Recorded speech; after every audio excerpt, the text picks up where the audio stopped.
Pengertian keterampilan dan faktor yang mempengaruhinya. 1. Pemahaman tentang keterampilan gerak. Keterampilan gerak dapat dipahami batasannya dengan dua cara. Yang pertama, keterampilan dapat dilihat sebagai tugas-tugas gerak seperti panahan, biliar, atau memahat. Dilihat dari cara ini, dapat diklasifikasikan dengan sebagai dimensi atau menurut karakteristiknya yang menonjol. Kedua, keterampilan dapat dilihat juga dalam kaitannya dengan keadaan yang membedakan antara yang terampil dan tidak terampil. Maksudnya, keterampilan dapat dikategorikan kedua ini lebih berkaitan dengan tingkat kemahiran dalam penguasaan suatu tugas gerak.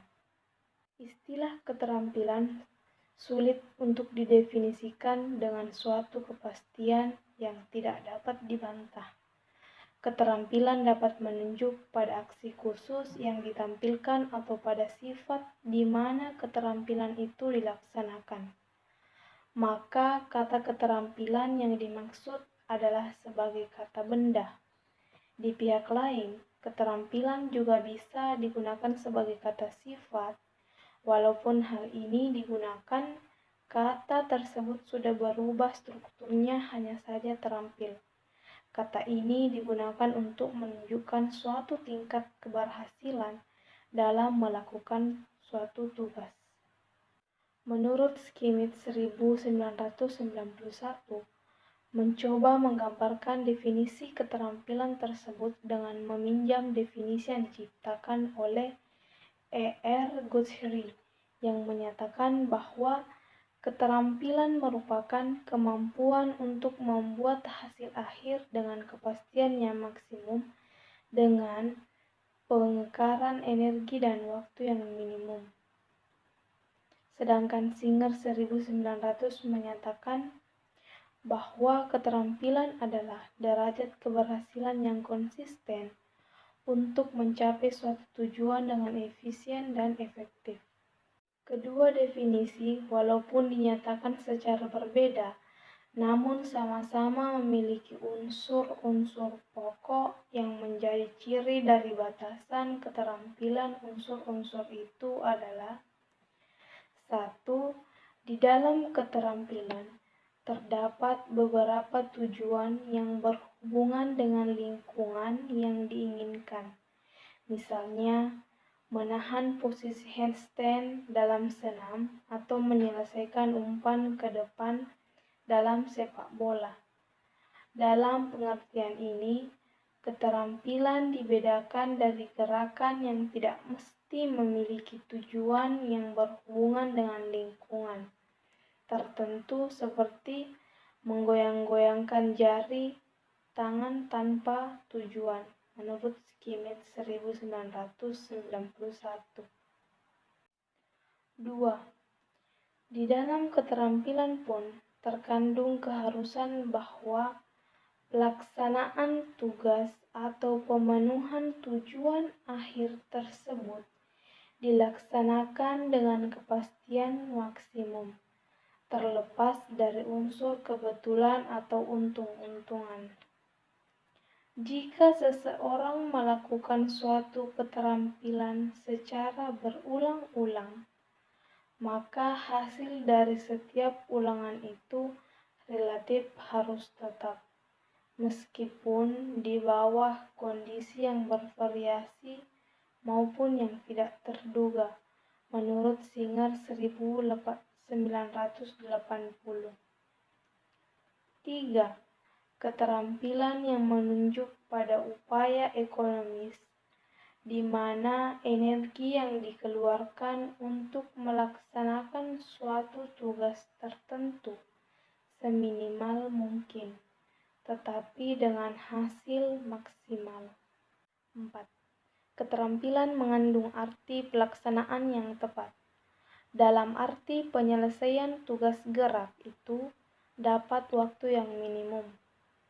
Semakin cepat pelaksanaan suatu gerak, tanpa mengorbankan hasil akhir atau kualitas yang diharapkan, maka akan membuat terakuinya keterampilan orang yang bersangkutan.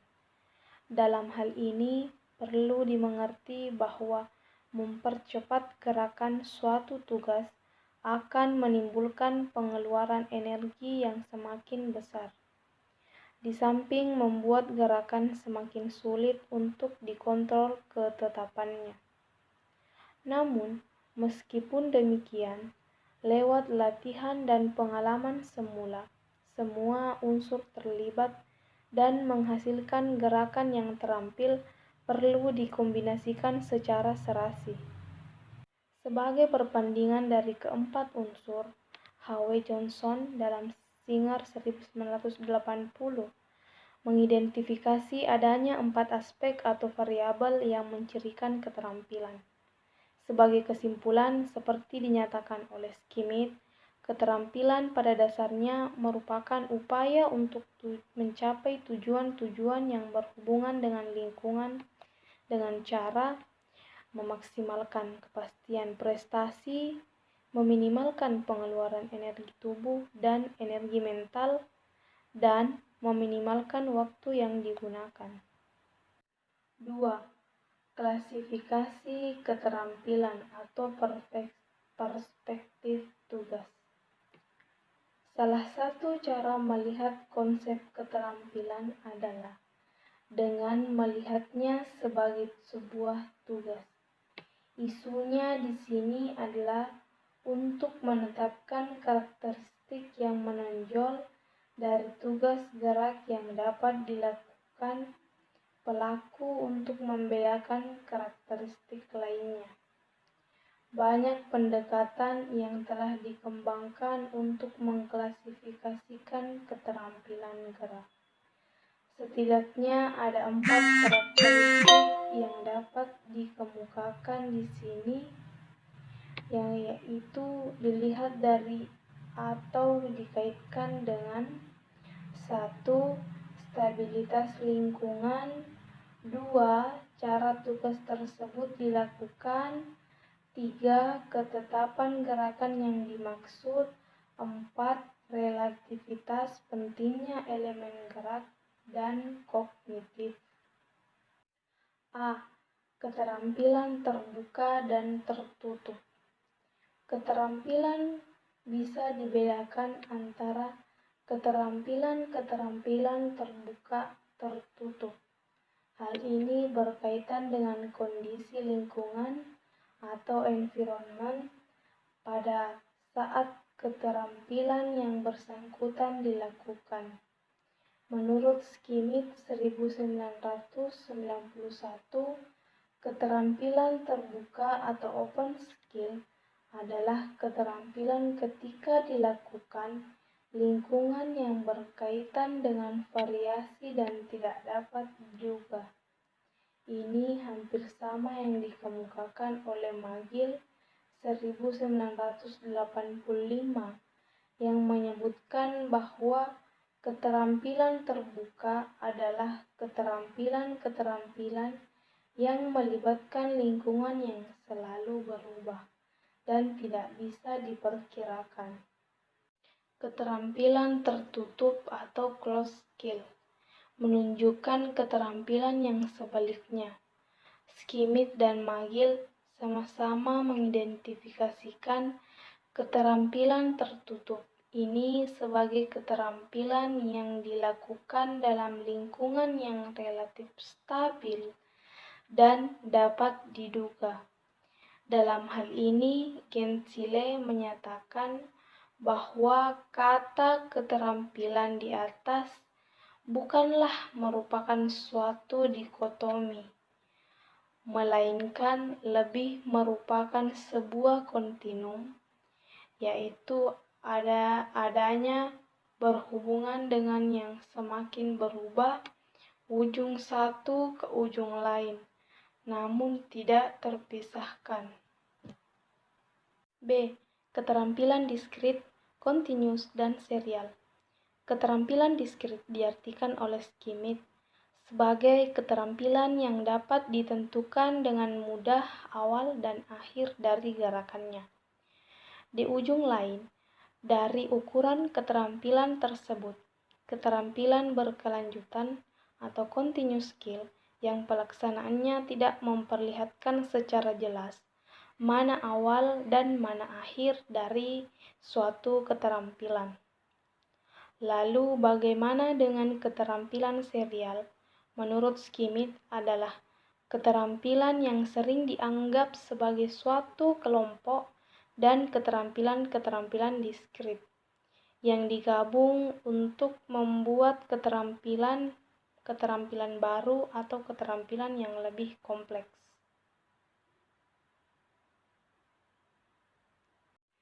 C. Keterampilan gerak kasar dan keterampilan gerak halus. Pengklasifikasian yang terakhir dikenal dengan keterampilan gerak kasar dan keterampilan gerak halus, di mana ketetapan menjadi penentu dari keberhasilannya. Magill membatasi keterampilan gerak kasar atau gross motor skill sebagai keterampilan yang bercirikan gerak yang melibatkan kelompok otot-otot besar sebagai dasar utama gerakannya. Sedangkan keterampilan gerak halus atau fine motor skill adalah keterampilan-keterampilan yang memerlukan kemampuan untuk mengontrol otot-otot halus atau kecil untuk mencapai pelaksanaan keterampilan yang sukses. D. Keterampilan gerak dan keterampilan kognitif. Menurut Schmidt, keterampilan gerak penentu utama dari keberhasilan adalah kualitas dari gerakan itu sendiri tanpa memperhatikan persepsi serta pengambilan keputusan yang berkaitan dengan keterampilan yang dipilih.